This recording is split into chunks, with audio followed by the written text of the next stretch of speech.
الحمد لله وكفى وسلام على عباده الذين اصطفى أما بعد فأعوذ بالله من الشيطان الرجيم بسم الله الرحمن الرحيم قال الله تبارك وتعالى في القرآن الكريم اليوم أكملت لكم دينكم وأتممت عليكم نعمتي ورضيت لكم الإسلام دينا صدق الله العظيم۔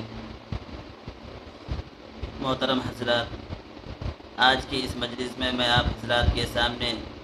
ایک بہت ہی اہم عنوان لے کر حاضر ہوا ہوں۔ اس عنوان کے پیش کرنے سے پہلے میں آپ حضرات کے سامنے کچھ تمہیدی باتیں عرض کرنا چاہتا ہوں۔ وہ تمہیدی باتیں یہ ہیں کہ اللہ تبارک و تعالیٰ نے اپنے حبیب جناب محمد رسول اللہ صلی اللہ علیہ وسلم کے ذریعے سے ہمیں ایک کامل اور مکمل دین عطا فرمایا۔ ہمارا مذہب اسلام ایسا مذہب ہے کہ اس کے اندر کسی بھی طرح کی کوئی کمی بیشی نہیں ہے۔ اس مذہب کے اندر جتنی چیزوں کی ضرورت تھی، اللہ تبارک و تعالیٰ نے اپنے حبیب جناب محمد رسول اللہ صلی اللہ علیہ وسلم کے ذریعے سے وہ ساری چیزیں ہمیں بتلا دی۔ اب اس دین کے اندر کسی بھی طرح کی کمی بیشی کی کوئی گنجائش نہیں ہے۔ اس کے بعد آگے یہ سمجھنا چاہیے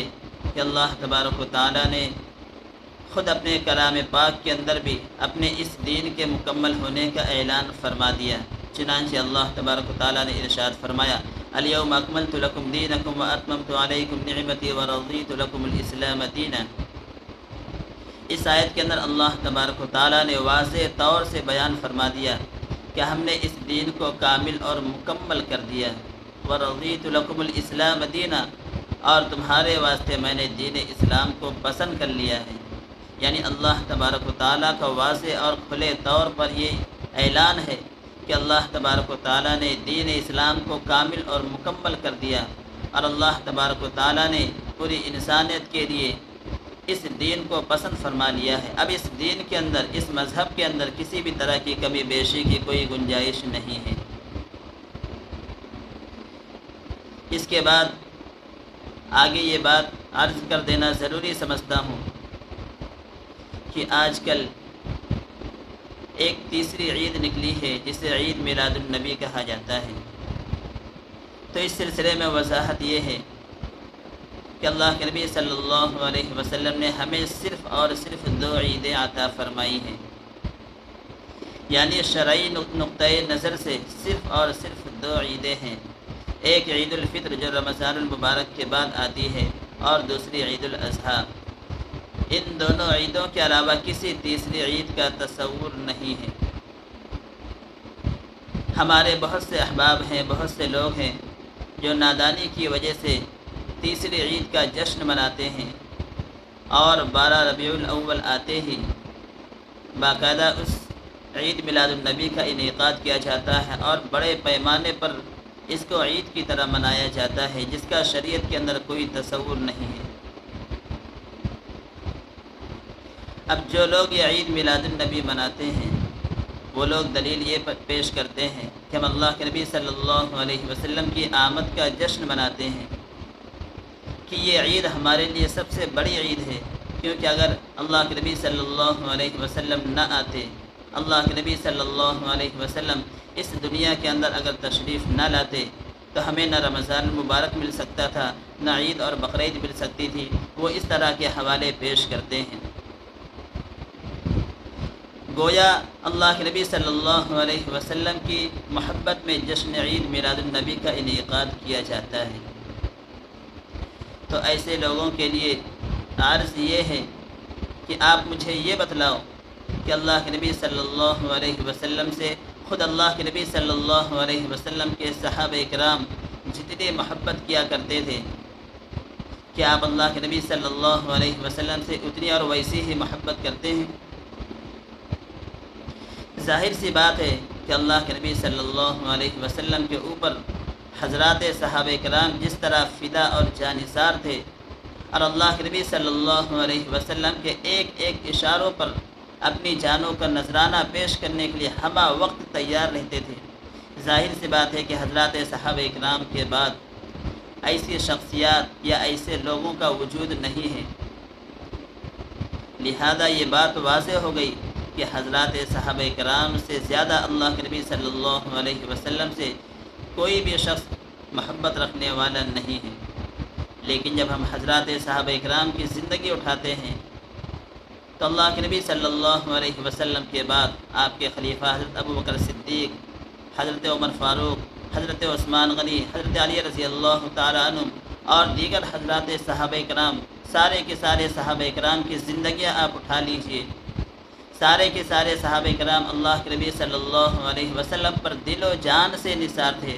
اللہ کے نبی صلی اللہ علیہ وسلم سے سچی پکی محبت رکھتے تھے۔ آپ کے ایک ایک اشاروں پر، آپ کے ایک ایک اشارے پر اپنی جانوں کا نذرانہ پیش کر دینا اپنے لیے سب سے بڑی سعادت سمجھتے تھے۔ لیکن اس کے باوجود حضرات صحابہ کرام نے کبھی بھی اللہ کے نبی صلی اللہ علیہ وسلم کی آمد کا جشن نہیں منایا۔ اور حضرات صحابہ کرام کے بعد حضرات تابعین، تبع تابعین، ائمہ دین، بزرگان دین، صالحین، جتنے بھی لوگ گزرے ہیں، آپ ان کی زندگیاں اٹھا کر دیکھ لیجئے، کسی نے بھی اللہ کے نبی صلی اللہ علیہ وسلم کی آمد کا جشن نہیں منایا۔ اسی طرح آپ قرآن کریم کو پورا دیکھ ڈالیے، ساری کی ساری احادیث دیکھ ڈالیے، کہیں پر بھی نہ تو اللہ کے نبی صلی اللہ علیہ وسلم کے صحابہ کرام نے، نہ بزرگان دین نے، نہ صالحین نے، نہ تابعین نے، نہ تبع تابعین نے، کہیں پر بھی کسی نے کسی بھی طرح کا اللہ کے نبی صلی اللہ علیہ وسلم کی آمد کا جشن نہیں منایا۔ اور آپ حضرات یہ جانتے ہیں کہ جو چیز اللہ کے نبی صلی اللہ علیہ وسلم کی شریعت و سنت سے ثابت نہ ہو تو اسے بدعت کہا جاتا ہے۔ لہذا جب یہ بات واضح ہو گئی کہ اللہ کے نبی صلی اللہ علیہ وسلم کے بعد سے لے کر اب تک کسی بھی دیندار شخص نے، کسی بھی بڑی شخصیات نے جن کا دین سے واسطہ اور تعلق ہو، اس نے کبھی بھی اللہ کے نبی صلی اللہ علیہ وسلم کی آمد کا جشن نہیں منایا، عید میلاد النبی نہیں منایا، تو پھر تو یہ سراسر بدعت ثابت ہوئی۔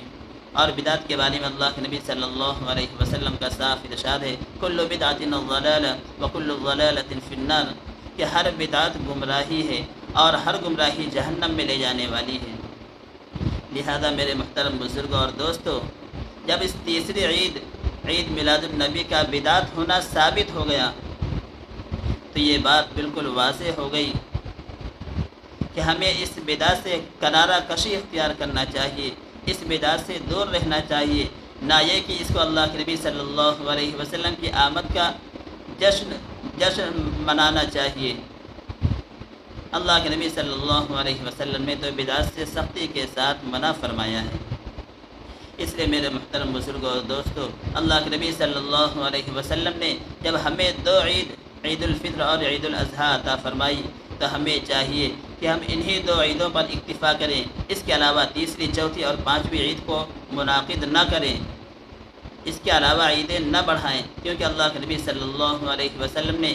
دین میں کسی بھی طرح کی دخل اندازی سے سختی کے ساتھ منع فرمایا ہے۔ اللہ کے نبی صلی اللہ علیہ وسلم اس دنیا کے اندر تشریف لائے، آپ نے شریعت کو مکمل طور سے انسانیت کے سامنے بیان کر دیا، انسانیت کے سامنے رکھ دیا۔ اب اس کے اندر کسی بھی طرح کی کمی بیشی کی کوئی گنجائش نہیں۔ اگر کوئی شخص اس کے اندر کمی بیشی کرتا ہے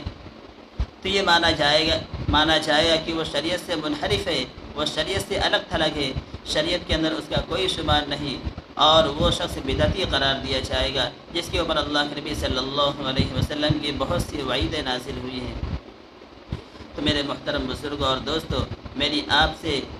پرخلوص اور مخلصانہ درخواست ہے کہ اللہ کے نبی صلی اللہ علیہ وسلم کے جو فرمودات اور جو ارشادات ہیں انہی پر اکتفا کیا جائے، اس کے علاوہ دیگر باتوں کا، دیگر چیزوں کا اضافہ نہ کیا جائے، کہ اللہ کے نبی صلی اللہ علیہ وسلم سے سچی پکی محبت یہی ہے کہ آپ صلی اللہ علیہ وسلم کے بتلائے ہوئے طریقوں پر عمل کیا جائے، آپ صلی اللہ علیہ وسلم کی سنت و سیرت پر چلا جائے، نہ یہ کہ مزید اپنی طرف سے کسی بھی طرح کا اضافہ کیا جائے۔